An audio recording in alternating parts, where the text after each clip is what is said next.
Greetings, I am Tom Earl, and this is my year of expression.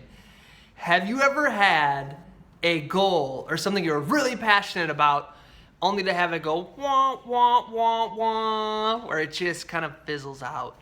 Or have you ever had that thing that you were like, I'm gonna do this, yeah, and you start, you got the enthusiasm, and then, it's like, okay, and then a year later, you're like, oh yeah, let me do it again, right? That's because our goals need nutrients. They need energy. They need life. Our dreams need energy for them to sustain the long haul, right? Let's bring in a guest star. You may have already met them. Their name is Houseplant. Yes! Boom! Houseplants are excellent. They clean the air and they're beautiful. Okay, welcome Cameo Houseplant. Just like your dreams and just like houseplants, you can't just set them in the corner and forget about them, and a year later they're like wilted. You're like, oh my gosh, I'm so terrible at taking care of plants, right? We need to make sure we're taking the time, right? Learning what, if you don't know, I didn't know, how do I nurture my dreams? That's something that I've been passionately seeking the answer to for the past 5 years. What does it take to have this dream and to go from dream to building it and keeping it up, its energy up? Winston Churchill says that success is going from one failure to the next without losing our enthusiasm, right? So how do I do that? That is a question, as I said, that I've been seeking to ask myself.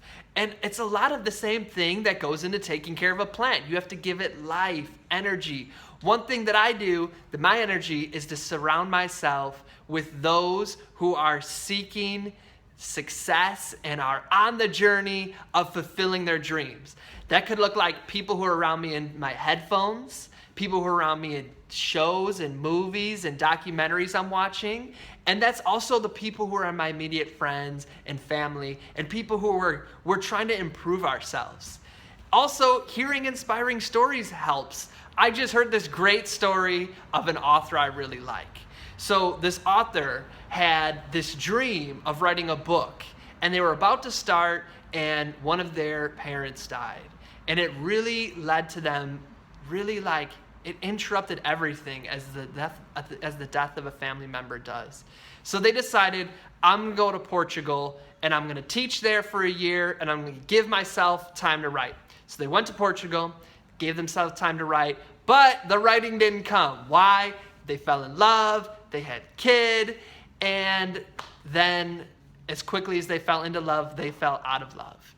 Ended up getting a divorce, moving back home with no book written, with a kid, and with a divorce. Now they're still feeling really down, but they still have this dream. I'm gonna write this book. So living in poverty, having to go to a cafe to write, to keep warm. She would buy like a tea and just, one of those writers that just mooches off your free Wi-Fi. But this writer kept the dream alive. And so she got couple chapters written and decided, I'm going to send this off. So sent it to a bunch of publishers, 9, 10 publishers, and heard nothing back. Can you imagine? Ugh. And then finally heard something back. Saw it in the mail, opened it, and what is it? It's a rejection letter. Okay, I can take one rejection letter, she says. 2, 3, 4, 5. Oh my gosh, rejection letter after rejection letter. Whew. Finally, one publishing house says, we will publish your book, but we want to encourage you strongly to keep your day job, because based upon your poor quality of writing, we don't think you'll ever make it as a writer. So fine, we'll put your book out, but don't quit your day job. Author's like, I'm going for it. Puts the book out. The book, you might have heard of it, is called Harry Potter.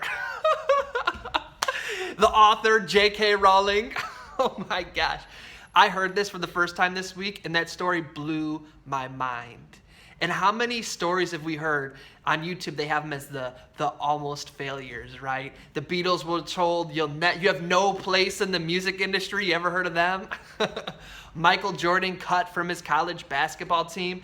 Think about how many times Serena Williams failed before she became a 22-time champion at the Wimbledon, right? So we have to get a healthy relationship with failure. That's an important thing in nourishing our dream plant. But making sure each day you're doing one thing, even if it's little, one thing every day that moves you along in the direction of your dreams. I appreciate you always stopping with me once a week to have these conversations. If you have any questions, you want to go into a little more depth, you have an inspiring story, let me know. Post it below. As you know, we have an accompanying podcast, or you can hit me at Tom Earl Artist. I appreciate everything you do, and I wish you peace and blessings. Thank you.